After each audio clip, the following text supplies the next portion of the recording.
Ngayong araw ay isang panibagong adventure na naman ang ating gagawin dahil pupunta tayo sa isla ng Mindoro. At iikutin natin ang lugar na to hanggang makarating tayo sa mga kabundukan at magagandang karagatan. Kaya tara, samahan nyo ako sa biyahe kong ito. Hi, ako si Lem, ang travel content creator na nakatira sa loob ng aking van. 2021 nung nagsimula akong mag-ikot sa ating bansang Pilipinas gamit ang aking bisikleta. Inabot ako ng 7 buwan upang maikot ang 65 provinces ng ating bansa. At sa cycling adventure ko na yun, isang bagay lang yung natutunan ko, ang sarap palang mabuhay ng malaya. Kaya't pag-uwi ko, nagbenta ako ng mga gamit, nagsikap na din ako ng matindi upang sa ganon magkaroon tayo ng budget pambili nitong ating minivan. Kinonvert ko na din to into a camper van. Pinangalanan ko siyang Vantot at siya ang magiging kasama ko sa pagbiyahe ko sa buong Pilipinas. Simple lang yung goal natin, makarating sa iba't ibang probinsya, makakita ng magagandang tanawin, makakilala ng mga bagong kaibigan at higit sa lahat ay mabuhay sa paraan na may kalayaan.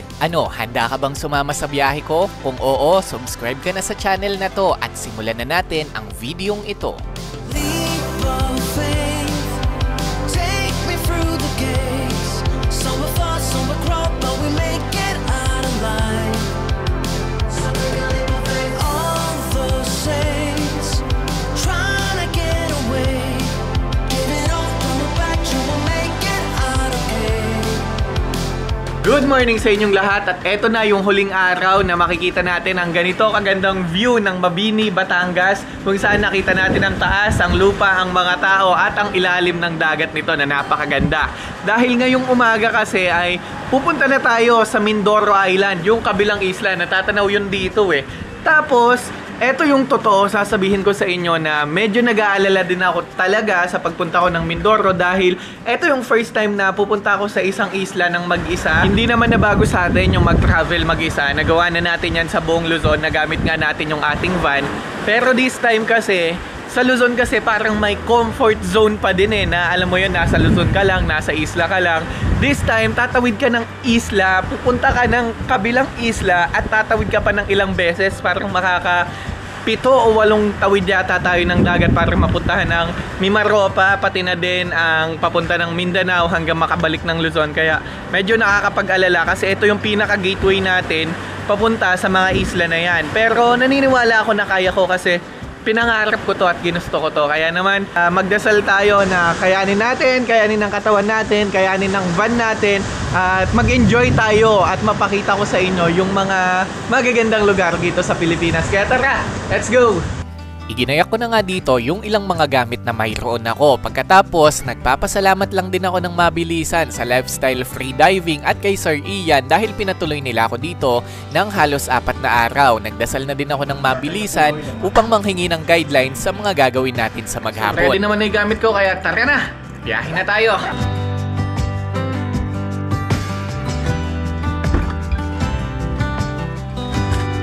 Okay, bago pa man tayo umalis ay meron na agad tayong problema dahil tignan nyo to.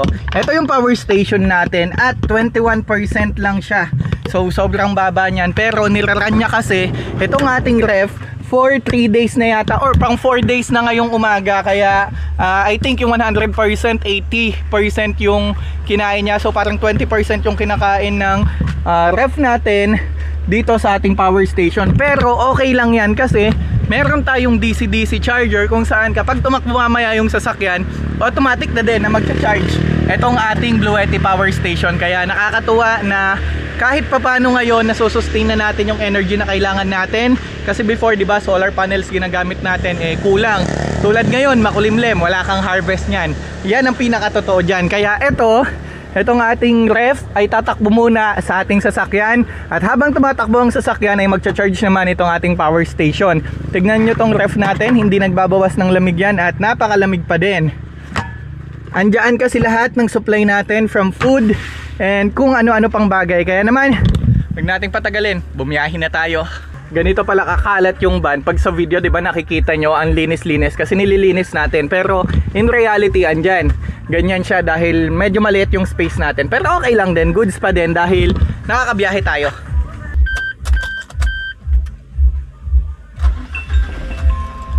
Pagkasindi nga ng makina ay makikita nyo dito na nag-charge na agad itong ating power station. Ang lupet, di ba? Bali, ito yung charging natin ng ating AC200L. Makikita nyo, 24% na mula nung nag-under tayo ng sasakyan. At pagkatapos yung ref naman natin, tumatakbo yan galing sa 12 volts dito sa sasakyan din. Kaya okay na okay, tuloy-tuloy yung harvest ng kuryente, walang tapon. Nag-final check na lang ako dito ng ating minivan. Chinek lang natin kung may mga dumi-dumi dito sa harapan or kung ano-ano pa. Pagkatapos, mag-i-start na tayong bumiyahe papunta sa Mindoro. Actually, sa port muna talaga dahil doon naman tayo sasakay papunta sa Mindoro. Ngayon, biyahe na, let's go! I love the way it dance. I love the way you sing.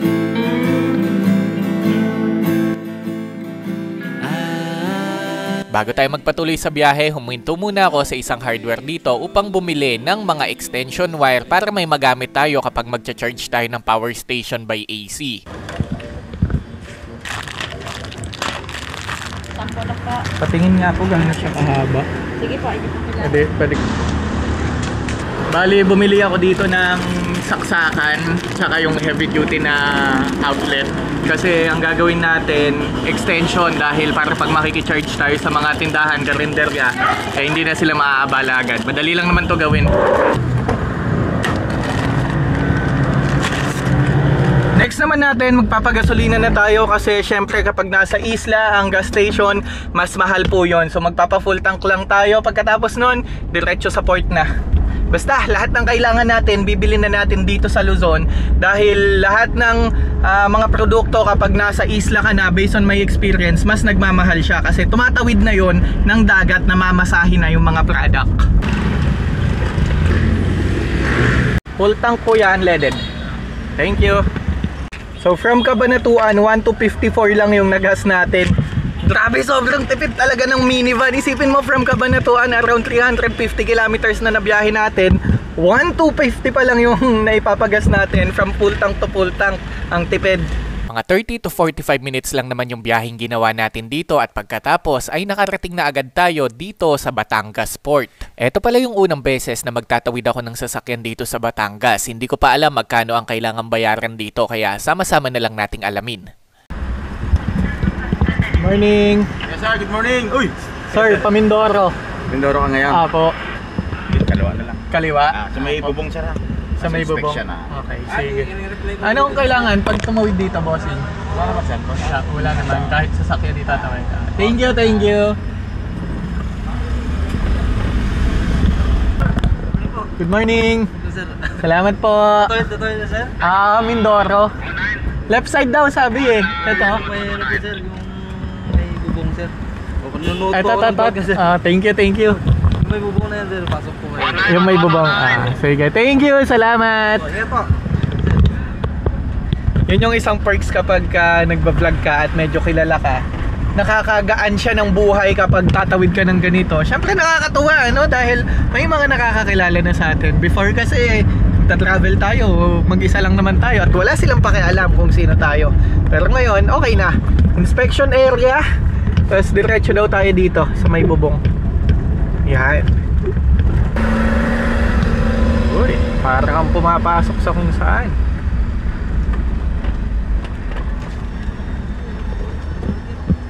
Bossing, magandang araw. Sir, magandang araw po. Saan po ang biyahe niyo po sir? Mindoro, sir. Kalapan. Kalapan. Ano, sir? Abra. Puerto. Wala bang Puerto? Pag direct po ngayon, wala sir. Kailan po kayo? Alas 8 po yun ng umaga. Yun lang. Medyo na-delay lang kayo sir. Kailan po ulit yung Pero susunod na biyahe? bukas po ulit. Bukas ng alas 8 ulit. Pero pwede naman kayo sir na magkalaban. Tapos babalik na lang ng Puerto. Opo. Land travel naman po. Okay. Ano oras po yung Kalapan, sir? Sa ngayon sir, ang oras po ng kalaban natin ay alas 10. Ayan, sige. Umabot po kayo. Yan na lang. Kunin ko na lang Oras yan. lang po yan. Po. Sige po. Inspection lang kami sir. Ay, sige, sir. Ano pong kailangan? Buksan, sir? Sige po. Sir, ano nga ang page nyo? Lem Official Outdoor. Sorry, sir, ang daming gamit kasi dito na ako nakatira. Oo nga po. Alam napapanood din. Ayan, thank you, thank you. Sir, may sticker kayo? Sir, naubos na eh. Ilang months na kasi ko eh. Next time po. isang araw. Opo, next time po. Sige sir, ingat po kayo lagi. Opo, salamat po. May inspection dito, so wala tayong lugar para pumunta ng puerto ngayon kasi alas 8 pala ng umaga yon. At bukas ulit yung biyahe ng puerto ng alas 8. So Calapan tayo babagsak. Roro po muna, bayad ng aras 3 tubo. Okay, thank you. Organize sila dito sa Batangas Port ha. First time ko kasi dito sa Batangas Port. Ito pala yung mga biyahe dito. Pwedeng Katiklan, at Abra del Oro, Romblon. Yan, lahat yan meron dito. Hi, good afternoon. Ay, good morning. Wala pa po kayong... Ano po? Assessment? Hindi po ba ito yon? Ay, wala pa to. Ano po next process ko, ma'am? Kanan kayo sir sa may pilahan, marshalling. Okay, thank you. Sa totoo lang, sobrang organized at sobrang babait ng mga staff dito sa Batangas Port. Salute sa inyo, sana lahat ng port ganito.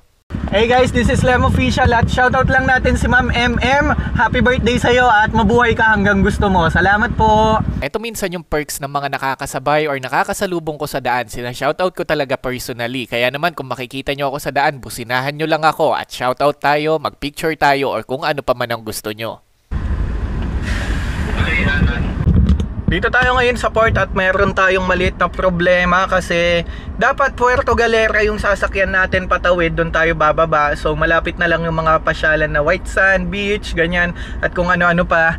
Ang kaso, wala nang Roro ngayon na papunta ng Puerto Galera dahil alas 8 pala yun ng umaga. So kung alas 6 ako gumising, inabutan ko sana yon. Pero dahil nagpasarap tayong natulog, ang sarap ng tulog natin dahil pagod tayo, ang mangyayari, Calapan tayo magdadrop, which is around 56 kilometers from Calapan to Puerto Galera. Tapos ang masama pa kasi, pag pumunta ako ng Puerto Galera today, ay babalik na naman ako kinabukasan papunta ng Calapan. So parang 100 kilometers yung layo ng malalayo natin kasi magdadalawang balik tayo. Dahil doon din yung daan natin papunta ng Rojas, patawid ng Romblon. Kaya baka ang gawin ko ngayon, ika-cancel ko na yung Puerto Galera, even though madaming magandang spot dyan. Diretso na tayo ng Calapan, tapos pababa na tayo agad ng Rojas or Bulalakaw or San Jose, kung saan man tayo abutan ngayon. So ganito talaga ang biyahe, hindi mo lahat mapipredict kasi paminsan-minsan may mga bagay na hindi mo kalkulado, katulad ng pagsakay sa Roro. Minsan nga 1 to 2 days ka pa may stock dito kapag masama ang panahon eh. Yan yung mga advice na pwede kong sabihin sa inyo, kung saan plan your route very very carefully, and kung may time naman kayo, kahit di kayo magplano, katulad ko may oras naman ako, so pwede lang din kahit hanggang bukas tayo dito kasi eto lang naman yung bahay ko, dala-dala ko. Well anyways, tara sa sa biyahe na. Tuloy na natin yung process. Magaan yung process dito. Ito yung maganda sa setup ng van life kasi wala kang hinahabol na oras. Mangyayari kung ano lang yung mangyayari. Kung ano yung abutan mo sa daan, yun na yun. Wala ka nang pakialam kung saan ka mapupunta kasi alam mo na dala-dala mo naman lahat ng gamit mo at basta may mapwestuhan ka lang na parking, okay ka na. Nga pala, may 3 way papunta ng Mindoro. Ilalagay natin dito yung list ng mga pamasahe sa bawat municipality na pwede nyong puntahan. Ako lang sir. 340. Calapan mo kaya? Pangalan po. Magkano po ba pag sa sa Abra, Diilog? Abray 2860 ha. 2860. Pag sa po sa Calapan, 3240. 2832. Tapos sa sir, alam ko walang puerto, tinanong ko lang yung magkano naman sa puerto. 2975. 2975. Oh, Sige. sige. Ang puerto namin pang alas 8 lang ng mate. Pang alas 8. Yung pang Abra sir. Pang Abra de Ilog sir. 11:30 na ha. 11:30. Ay yung sir, Calapan. Ngayon na. Sige, yan na lang, Calapan na lang. Pangalan sir. Apo. ID sir, kailangan mo? Punta nyo po ngayon. Ay, dyan lang po sa sa tawag dito. Saan nga punta ko? Ito sir. Sa dami mo Okay na po, napuntahan okay. Okay na. Hindi mo na alam kung Bayad saan na. na eh. Bali magkano po siya lahat? 3240. 3240. Dito po sa dulo. 3,240. Mindoro lang kayo. Ngayon. Hanggang Mindanao po ngayon. Mindanao. Mapapansin nyo dito na medyo undecided ako sa kung saang barko ako sasakay. Pero at the end of the day, sumakay na ako sa pinakamaagang biyahe para makaalis na. So almost everyone ay kilala tayo dito sa may sa may port. Nakakatuwa kasi syempre yun yung fruit ng paghihirap din natin. Bali pumasok na nga ako dito sa pinaka-port dahil sasakay na din tayo ng barko. Sana lang hindi tayo maiwan kasi 10:00 yung biyahe dito. Mas maganda kasi na mas maaga tayong dadating sa Mindoro para may oras pa tayo para maghanap ng mga spot or makaikot pa tayo sa pupuntahan natin doon. Thank you! Salamat po! Dito nga ipapasok na tayo sa barko at dahil walang magvi-video sa atin, selfie na lang. Ito yung hirap din pag mag-isa. Vlogger ka pala, sir. Hello po. Ano pong kailangan, sir? Okay na. Meron na ba? Meron na. Thank you. Salamat po. Kuya, pwede bang pag-video habang pumapasok? Okay lang? Naka-play naman to na. Oo, naka-play naman. Ay, papasok ko lang. Sige. Shout mo naman ako, sir. Ganyan pala yung discarding ginagawa ko para may video si Vantot kapag sumasakay na ako sa barko. Alangan namang ipadrive ko sa kanila, di ba? Sir, maraming salamat po. Shoutout na lang, Montenegro. Apo. Anong gala? Mindoro, sir. Mindoro. Dorulog ka naman. Saan po ako? Kaliwa, kanan? Sa totoo lang, hindi ko inasahan na ganito na pala kadami yung mga taong nakakakilala sa atin. Parang kahit saan tayo maglusot, kilala na nila si Vantot. Kayo, kilala nyo ba si Vantot? Pag nakita nyo, comment nyo naman yung sagot nyo. Philippine loop sila, sir, oh. Sir, ingat! Snabero. Minsan talaga, judgmental ako no? Anyways, shoutout na lang sa kanila. Baka pagod lang sila sa biyahe. Ingat kayo sa ride, mga idol. Ayan, bali yan, dito na tayo sa Roro. Sir, Balis na lang, boss. lista po. Nakalis na. Attendance. Wait lang, sir, ha. Pwede naman, sir, umakit sa taas, no? Sabit ng duyan. Salamat po. Bali, ito pala yung itsura ng ating van. Doon double check ko dito palagi kung ano nga ba yung pinakasitwasyon niya. Baka may matutumbang motor, mga kahoy. Basta ikutan nyo lang yung inyong sasakyan bago kayo umakyat sa itaas. Double check nyo din yung mga lock niyan para siguradong walang papasok sa loob niyan. Mas mabuti ng secured at ligtas ang ating sasakyan kapag babiyahe tayo sa mga Roro. Bali yan, okay na. Na-double check naman na natin yung van. Secured na siya. Kaya ngayon, akyat na tayo sa taas para makatulog ng konti. Tulog na naman, di ba? Panandalian akong umakyat sa itaas ng barko. Dito makikita nyo ang mga upuan na para sa mga pasahero. Kung iikot ka sa barko, makikita mo din dito yung mismong port at yung iba pang mga barko na naglalayag. Pagkatapos, may naalala kasi ko na isang bagay na kailangan ko palang gawin kaya hindi din ako nagtagal dito sa itaas. Bumaba din ako at bumalik sa aking van. Inayos ko dito yung extension na binili ko para may magamit tayo kapag magcha-charge tayo. Nasugat pa nga yung kamay ko pero normal lang yan. Aakyat na sana ako sa itaas at maghahanap ng sasabitan ng duyan. Ang kaso ay wala akong makita. Dahil wala akong masabitan ng duyan dun sa taas, ilang oras din ako dun, isang oras, ay lilipat ako dito sa van. Dito ako matutulog sa loob kasi nakakahilo talaga sa Roro. Mula sa Batangas papunta sa Calapan, Mindoro ay 2 oras yung biyahe kaya itinulog ko muna dito sa loob ng aking van.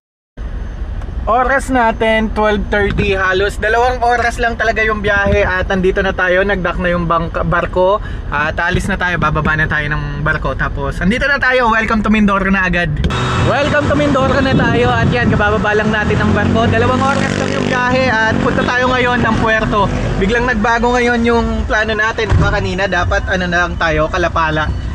Dito lang tayo, hindi na tayo pupunta ng Puerto. Pero ngayon, napag-isip-isip ko na parang sayang naman yung punta natin kung hindi pa tayo didiretso ng Puerto Galera. Kaya tara na, diretso na tayo doon. Let's go! Nga pala, ito yung itsura ng port na binabaan ko dito sa Calapan, Mindoro. At nakita nyo naman, gaano lang kabilis magbago yung mga plano ko sa buhay. Kaya minsan, nahihirapan din ako kung magsasama ako ng iba dahil pabago-bago ako ng plano. Grabe, hanggang dito sa Mindoro yung mga marino tsaka mga tao dito sa port. Kilala pa din tayo, no? Nakakatuwa lang yung ganon na nakikita na nga natin yung mga bagay na pinaghirapan natin. Nakakala mo minsan pag tinignan mo kasi yan sa followers and subscriber mo, numbers lang yan eh. Pero pag nakita mo siya sa personal, kung isipin mo may 1,000 kang followers, 1,000 tao yun. Pag inipan mo yun, sobrang dami nun. And it's just the same thing sa 1.5 million nating followers. Sobrang dami nyo po, kaya thank you so much. Salamat.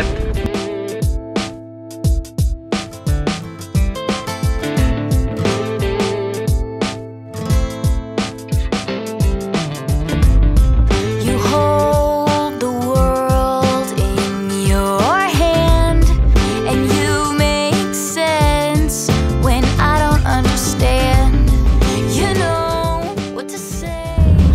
nyo minsan medyo mahirap din talaga akong kasama kasi spontaneous kasi yung plan na gusto ko.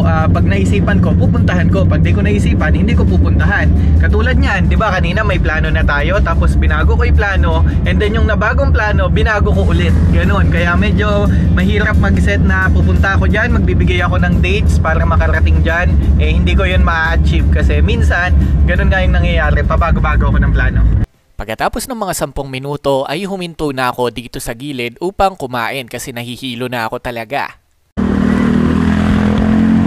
Bali, kakain na muna ako. Ito yung pagkain natin. Binili ko na lang sa Jollibee kasi nahihilo pa ako. Nakakahilo talaga sa Roro. At tignan nyo yung pwesto ko. Nasa tabi lang ako ng kalsada. Ayan, may mga dumadaan. At ayan, nakahinto lang tayo dito sa tabi. Ito yung kagandahan sa setup natin. Kapag huminto tayo, pwede tayong matulog, pwede tayong kumain. This is what you call van life kasi sa loob ka ng van nakatira.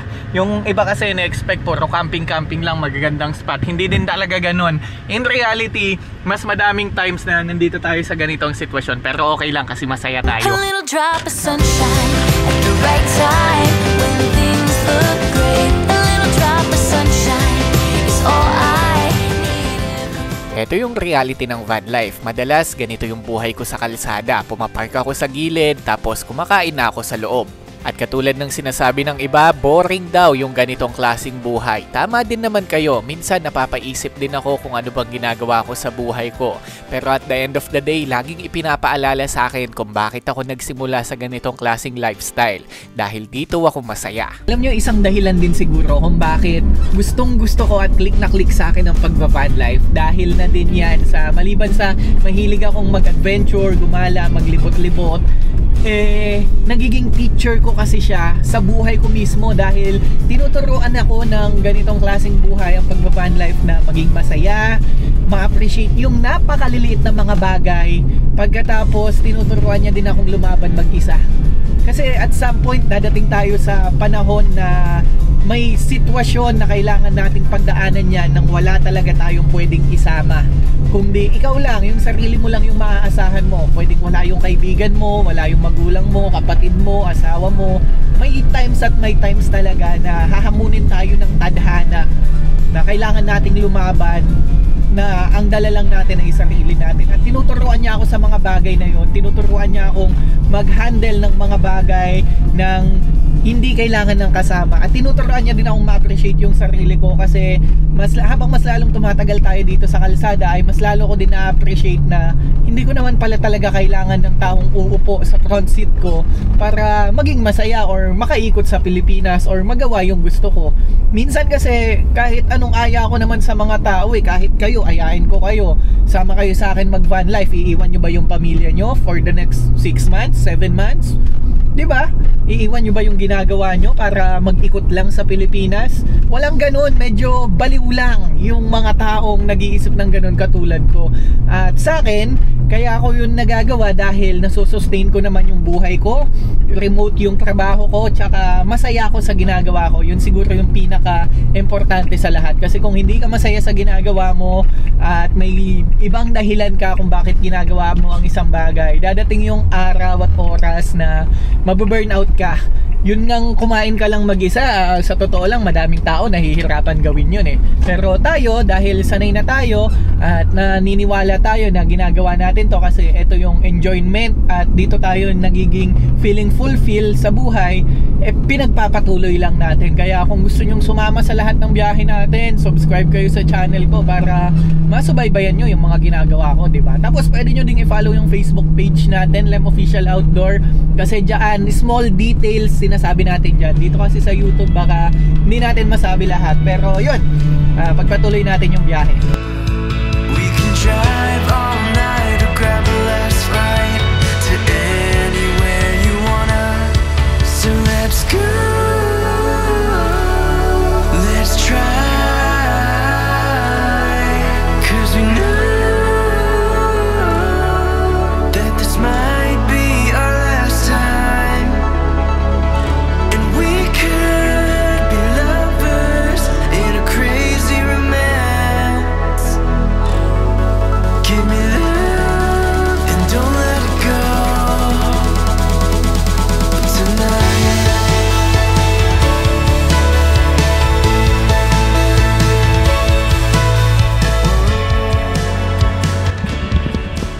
Bali, nasa likod na natin ngayon yung arko ng Puerto Galera, kung saan mga 2 hanggang 3 bundok pa siguro yung tatawidin natin para makarating tayo doon sa destination natin. May mga falls daw tayong madadaanan dyan, kaya naman tara na, ibiyahin na natin.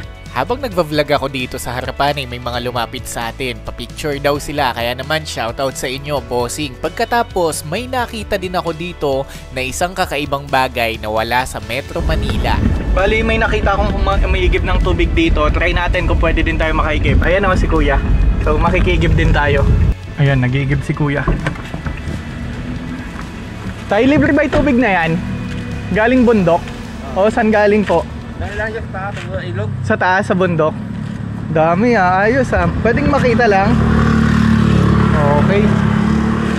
So bali, libre yung tubig dito kasi daw galing sa bundok. Pwede din po ba ako makaigib ng tubig kung sakali? Sa inumin o... Pangligo lang po. Pwede din po. Sige po, pagkatapos nyo. Ang dami pala niyan, Kuya. Okay lang po, sa taas, Kuya. Ayan, wala pa kasi tayong tubig na panligo. Kaya makikigib tayo.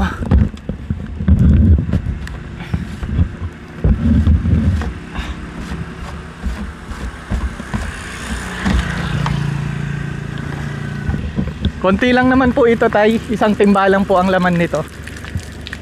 I-shoot lang natin. Wait lang, Kuya. Ayan.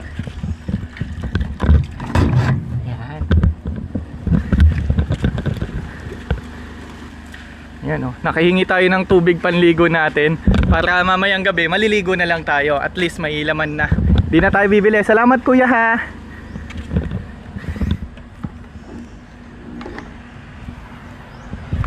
Ano po yan? Tuloy-tuloy lang po siyang umaagos? Ano po? Naiiga. Ano po? Naiiga din yan. Ano po yung naiiga? Wala din yan pagka yung... Humihina din siya. Parang bukal po, ganun. Ayos. Galing. So refill muna tayo ng tubig dito para tuloy-tuloy na ibiyahin natin. Wala na tayong iisipin. Yan kasi yung iniisip ko eh. Kaya nagtatanong ako kanina kung may falls doon. Nakita ko may tubig dito. Kaya yan, nanghingi na tayo. Ayan, Tay, okay na po. Ito po, oh. Salamat po.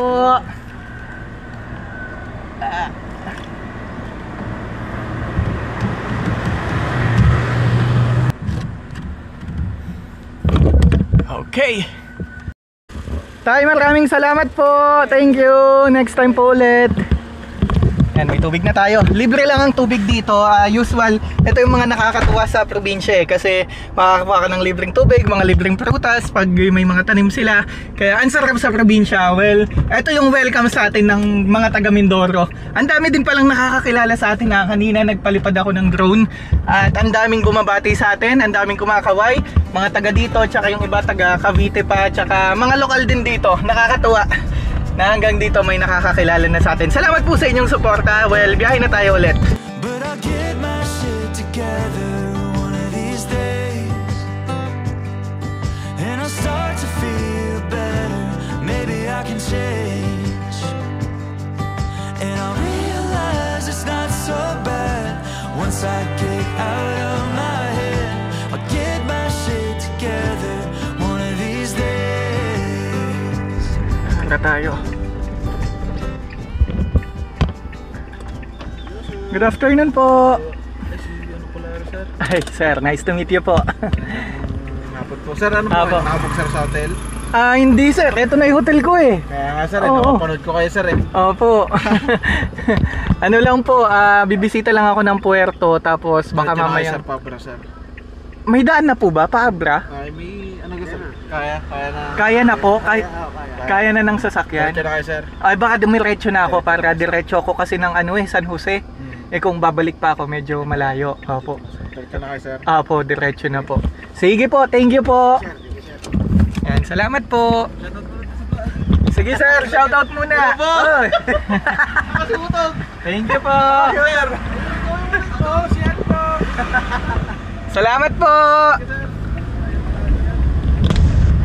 I told you guys, ang daming taong nakakapanood sa atin dito. Salamat po. Habang tahimik akong nagmamaneho ay may bigla na lang sumunod sa akin at eto na yung mga sumunod na nangyari. Boss! Nice to meet you po. Picture po gusto nyo? Tama. Sir, di ba nakakahiya? Hindi, sir. Grabe naman mga tao dito sa Mindoro, ang babait. Nakakatuwa sir yung sa vlog nyo. Ayan, sir, ano pangalan nyo? Jumel sir. Jimwell, nice to meet you. Sir. Muntik na kitang maging katukayo kasi Limwell ang pangalan ko. Sir. Apo. Sir, thank you so much. Salamat, laking Kulay, tulong para nito. kayo, ano? Apo. Salamat po sir, thank you. Okay na sir, baka wala na pong matira sa inyo. Ayan, sakto, may lulutuin na Para may akong lulutuin adobo. kayo mamaya pag ano nyo man. Thank you, salamat po. Okay na sir. Matindi tita sir. Ay, salamat po. Thank you, Sir Jimwell. Sir. Salamat. Ingat. Pero Next sir, baka time. magkita din tayo sa Victoria. Ay, sige po. Pauwi akong Victoria eh. Sige po. Sir. Salamat po. Grabe, nakakatuwa naman nakakataba ng puso. Oh. Tignan nyo, binigyan tayo ng sitaw, tapos talong, kamatis, tsaka saging. Lalagay natin sa ref. Sigurado ako yung iba sasabihin nila na kamatis lang yan, talong lang yan, or ganito lang yan, maliit na bagay lang yan. Which is totoo yun, maliit na bagay lang. Pero the gratitude kasi, the thoughts that count, na willing silang bigyan ka ng mga ganyang produkto nila dito, nakakatuwa at nakakataba ng puso. Kaya naman, yun na, biyahe na tayo. Grabe, taas ng bundok oh. Doon sa taas yung pupuntahan natin. Bundok-bundok pala dito papunta ng Puerto Galera. Sobrang tarik, nakita ko yung kalsada. Sana kayanin ni Vantot. Sobrang thankful ako sa inabot sa atin ni Sir Jimwell, at alam nyo ba na habang bumabiyahe ako dito sa kabundukan ay may nadaanan ako na isang napakagandang waterfalls. Kaya naman hindi ako nagdalawang isip para huminto. Tingnan nyo naman yan, 'di ba? Base sa research ko, ito yung tinatawag nila na Tamaraw Falls. Makikita nyo naman, nasa tabing kalsada lang pero sadyang napakaganda ng itsura. Nasa likod ko ngayon, yung kung tawagin nila ay Tamaraw Falls. Nasa tabing kalsada lang siya, pero tignan nyo, napakaganda. Ang taas ng falls, malakas yung tubig at napakasarap sa mata. Sadly, bawal mag-park dito, pero andun lang yung van natin, malapit lang. Kaya naman, ang ganda ng Mindoro. Ito yung mga patikim sa atin dito sa Mindoro, pero siguro madami pa tayong mas magagandang makikita. At kung may alam man kayo, lagay nyo dyan sa comment section at subukan nating puntahan. Konting picture at video lang yung ginawa ko. Ang ganda kasi talaga ng waterfalls na to. Sobrang attractive niya sa mata. Pero tinuloy ko na din dito yung pagbiyahe. At hindi ko alam na bundok-bundok pala yung pagitan ng Calapan papunta sa Puerto Galera. Kaya naman ang expected ko na 2 oras lang ang biyahe, baka abutin na ako ng gabi sa Puerto Galera. Tingnan natin kung anong mangyayari mamaya. Kasi makikita nyo dito yung matataas na kalsada at nag-aalala din ako at some point dahil mabigat yung ating van. Pero alam ko na kayang-kaya to ni Vantot. Tignan nyo na lang gaano kataas yung bundok na inaahon natin at gaano kaganda yung view. Grabe, ang ganda ng Mindoro. Dahil sa mga pagkakataon na to ay medyo pagod na din ako at gusto ko na makarating sa Puerto Galera, ay tinuloy-tuloy ko na yung biyahe natin dito. Hindi na ako masyadong nagpalipad ng drone kasi inisip ko sa susunod na lang siguro dahil na-i-enjoy ko naman talaga yung pinakabiyahe ko dito. At isa pa, medyo concerned din ako sa oras ng pagdating ko sa mismong Puerto Galera kasi wala pa akong idea kung ano ba yung naghihintay sa akin doon. Kung may mapagpaparkingan ba ako, may masisiaran or may maliliguan man lang. Mali din pala yung ginawa ko na nagkarga ako ng tubig kasi bundok pala yung dadaanan natin, so siya pa yung bigat. Pero okay lang, kayang-kaya naman ng ating minivan. Ayan. Tsaka nakakatuwa sa Mindoro, sobra. Iba yung feeling pala talaga. Iba yung feeling kapag sa probinsya talaga. Hindi nga nagtagal ay dumating na din ako dito sa Kapatagan. Bali, pagkatapos ng mahabang bundok, nandito na tayo sa parang pinakabayan ng Puerto Galera. At kaparehas lang din ng ibang probinsya. Pero ngayon, paghahanap pa lang kasi tayo ng mapagka-campsitean. Wala na yatang campsite dito, wala akong makita. Pero makakakita tayo sa tabi ng daan, manalig lang tayo. Sinubukan kong magtingin sa Google Maps at mag-ikot-ikot na din dito sa mga seaside na kalsada para makakita ng pwede nating pagparkingan at mag-overnight. Prefer ko sana yung tabi ng dagat yung kalsada. Ang kaso sa pag-ikot-ikot ko dito, nandyang naligaw ako at halos wala talaga akong makita. Board mission, hindi tayo kasya dito. Gusto ko sanang pumunta ng White Beach kasi isa yun sa mga most recommended dito, pero walang daan, as in lahat, walang seaside na pwede nating pagcampingan. So baka manap tayo sa port. Wala sir, walang pwedeng mapwestuhan. Sige. Nagtanong na ako sa mga lokal kung may pwede ba tayong pwestuhan. As in, wala talaga. Wala kang makikitang ano kasi puro may property or may bayad. Well, ang gagawin natin ay magre-research sa map. Tambay muna tayo dito sa 7-Eleven. Ayan.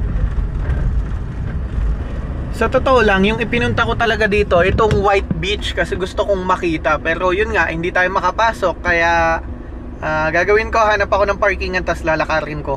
Eventually, nakahanap din ako ng pay parking, 100 pesos hanggang mamayang gabi. Tapos naglakad na lang ako papunta sa Bali, White Sand sisilipin Beach. lang talaga natin tong White Beach. Ito lang kasi pinunta ko dito sa Puerto. At isa pa, sayang naman nandito na tayo, 'di ba? Kung babalik pa tayo. At ang layo ng travel natin, 50 kilometers din 'yun. Ibabalik din natin bukas 'yun kasi wala namang daan dito pabalik. Habang naglalakad ako dito ay na-realize ko na parang ganito din yung itsura ng Boracay. Nasa gitna yung mga kalsada at wala sa tabi ng dagat. Pero pagdating ko din dito, sa pinakagilid ng dagat ay nagulat ako dahil sobrang ganda ng buhangin na inabutan ko. Had a good thing going and laid it all down. It's been 500 days since I've left town, and I don't remember why I drove away, knowing that I want you back someday. I'm tired of this single cab with a long bed, just a single man going nowhere, grown weary of all the sunsets, all the yellows and orange and red, the long drives on an open road, and the Sunday afternoons. I'm tired of living this beautiful life without you. Bali, nandito tayo ngayon sa White Beach ng Puerto Galera at makikita natin dito napakalinis ng dagat, maganda ang buhangin, punong-puno ng activities at ang sarap, ang tahimik. Ang sarap sana kung may mapupwestuhan yung van natin sa tabi nito. Yan, tapos dyan na tayo mag-overnight. So basically wala, kaya baka mag-overnight or magpalipas tayo ng gabi sa 7-Eleven or mga gas station. Ewan ko pa, wala pa akong idea, bahala na mamaya. Basta ngayon, in-enjoy ko lang muna yung ganda ng lugar at manunod sana akong sunset kaso walang sunset kaya yun, ganda dito. Pwede kang maglakad mula dun sa pinakadulo hanggang dun sa kabilang dulo. Yan. So mahaba yung White Sand Beach dito na sobrang tahimik din at payapa. Malinis din yung dagat nila. Wala akong planong magtagal dito sa White Sand Beach pero in-enjoy ko yung mga pagkakataon na nandito ako. Sinulit ko talaga at nag-isip-isip na din ako kung ano ba yung magiging plano ko para sa mga susunod na oras, kung saan ako matutulog or saan ako tatambay sa loob ng magdamag. Katulad ng sabi ko sa inyo, madami tayong followers dito pero low-key lang yung pagpunta natin para hindi tayo masyadong agaw atensyon. Gusto ko kasi na-i-enjoy din ng iba yung pagbabakasyon nila. Habang nakatambay ay may nakakwentuhan ako ditong isang lokal at nagtanong nga ako kung may pwede bang pwestuhan yung van ko dito pero sa White Sand Beach daw wala. Kaya naman ako na lang yung maghahanap sa sarili ko. Naghanap na lang ako sa Google Maps kung saan may public place dito. Medyo malayo yung nakita ko kaya nagmaneho ako dyan at makikita nyo sa mukha ko na sobrang pagod na ako ngayon yung araw pero nakarating ako dito sa target place ko. Sa mga taga Mindoro, sigurado ako na alam nyo ang lugar na to kasi ang daming nakatambay dito ng hapon kaya hindi pa din muna ako lumabas. Nagpapakalma kasi ako para hindi ako masyadong pansinin na mag-overnight ako dito. Bali, nandito tayo ngayon sa Puerto Princesa Port at 24 hours yung park na to. Ito lang yung nakita ko na seaside, nasa likod natin yung dagat at dito na tayo magpapalipas ng gabi. Actually, anong oras na din? Alas 8 na pero hindi pa kasi ako gumalaw, natulog lang ako dahil nahihilo pa ako. Pero ngayon, magluto tayo ng lulutuin nating pagkain. Tara, samahan nyo ako. Paglabas ko nga dito ay may mga nag-aabang na tao na pala sa atin. Kaya naman, i-shoutout lang natin sila ng mabilisan. Salamat sa suporta nyong lahat. Gusto ko sana, okay lang eh. Thank you po, thank you. Tara. Thank you. Thank you. Pagbalik ko pala ng sasakyan ay may nagabot sa atin dito ng merienda, isang burger at inumin. Shoutout na lang kay sir, nakakalimutan ko na yung pangalan niya. Basta siya yung may-ari nung katabing pickup ko na nakapark dito. Maraming salamat po at makikita nyo dito gaano katindi yung gutom ko sa pagsubo ko sa burger.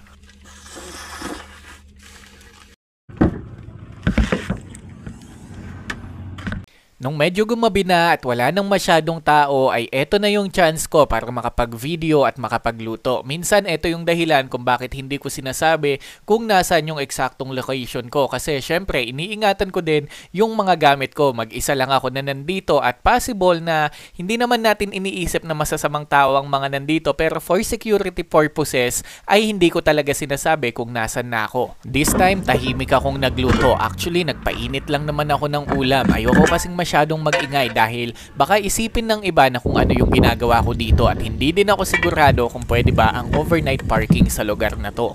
Ito yung mga challenges na minsan hindi ko na sinasabi or pinapakita sa social media kasi bakit ko pa sasabihin, 'di ba? Alam ko naman na walang pumilit sa akin na gawin ang bagay na to kaya naman ini-enjoy ko na lang. Kasama talaga to sa mga adventure na ginagawa natin.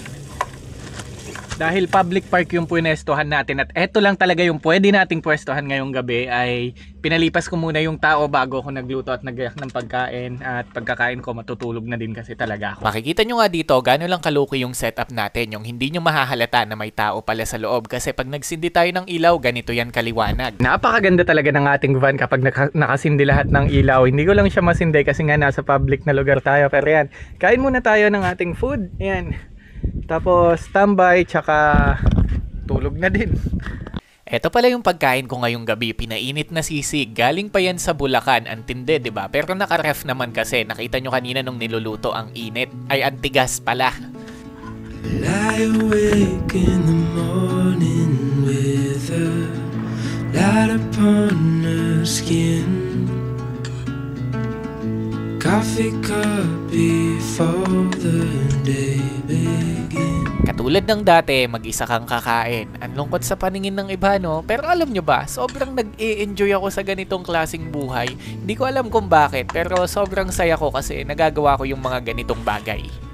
Pagkatapos ngang kumain ay eto naman yung susunod nating gagawin. Maglilinis tayo ng katawan. And yes, legit, kapag van lifer ka, hindi ka palaging nakakaligo talaga ng buo. Minsan hila-hilamos, linis-linis lang ng kamay, paa, tapos punas-punas ng wipes kasi nagtitipid ka sa tubig or katulad ng sitwasyon natin ngayon na wala tayong maliliguan. Alangan namang maligo tayo dito, di ba? Pero nag-try din akong maghanap dyan ng public CR. Meron naman kaso nakalak kaya dito na lang tayo talaga. Alam niyo para sa akin, ang laking bagay sa personal life ko yung ginagawa kong pagbaban life kasi yung character development sobrang laking na itutulong sa akin ng ganitong lifestyle na nade-develop yung pagkatao ko. Isipin nyo, natututo kong mabuhay ng dahan-dahan, mabuhay ng walang hinahabol, ng hindi nagmamadali. Natututo kong ma-appreciate yung mga maliliit na bagay. Tapos isa pa, na-enjoy ko yung buhay. At grabe, sobrang babait ng mga tao dito sa Mindoro. Kasi isipin nyo, halos kahit saan tayo magpunta, may mga kumakaway sa atin, nag-hi, nag-hello.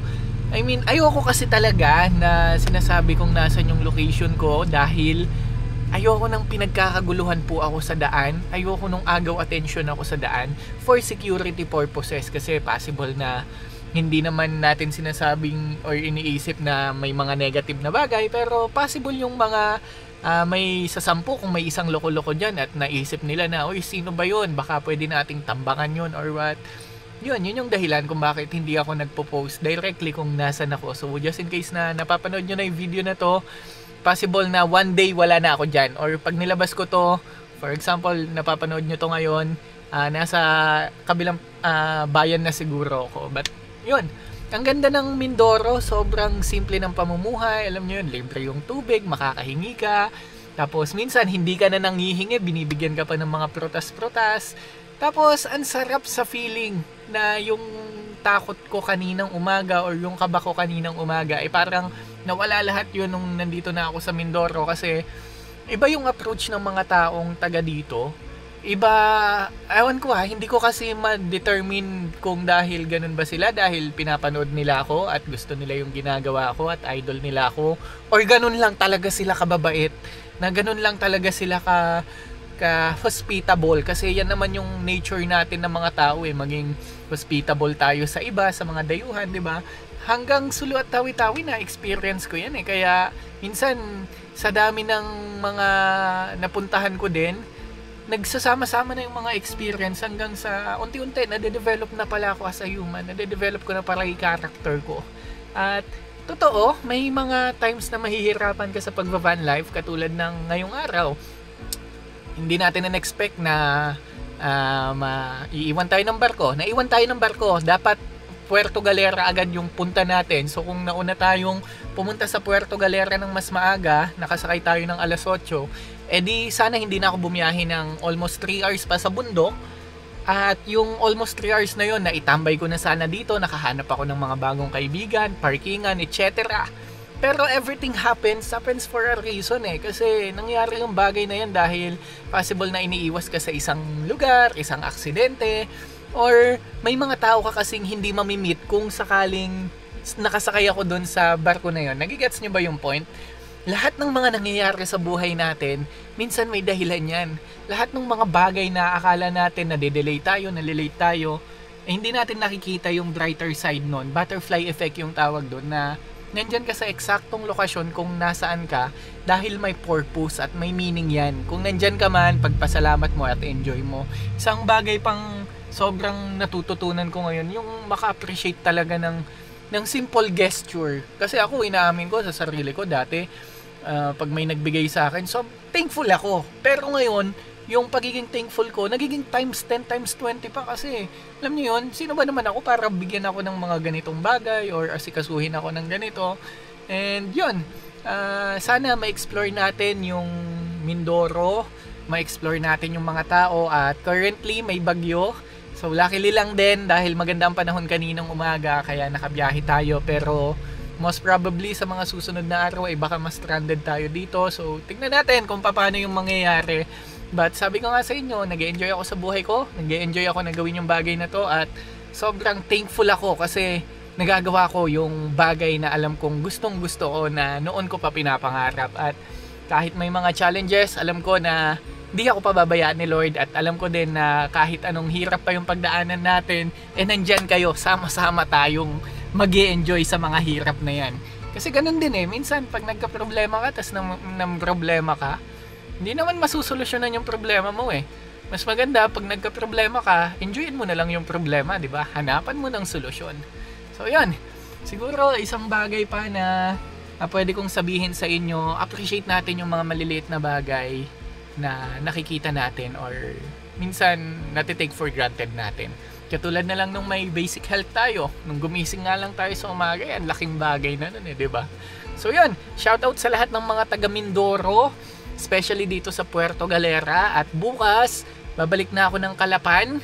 Pagdating ko ng Calapan, baka dumiretso ako sa San Jose, pero hindi ko pa din alam kasi nakita nyo naman paano ako magplano, bigla-bigla.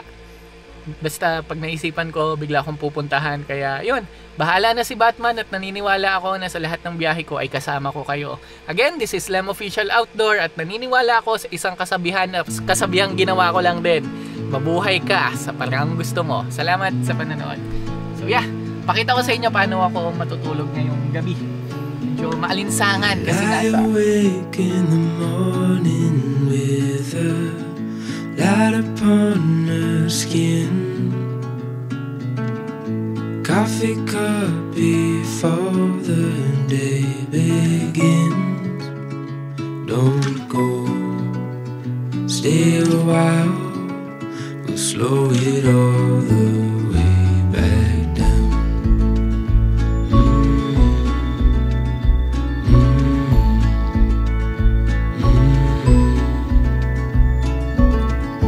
Time is still and there's nowhere to be. Birds are talking outside,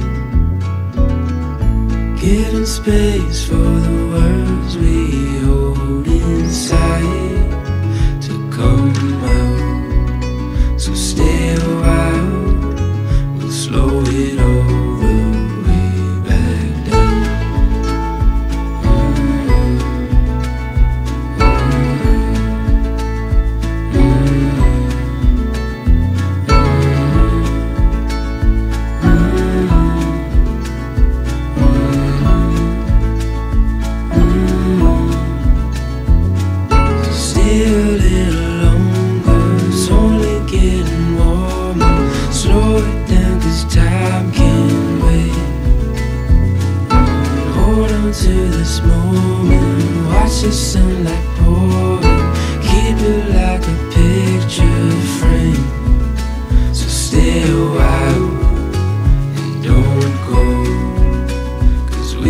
time will slow it all the way back.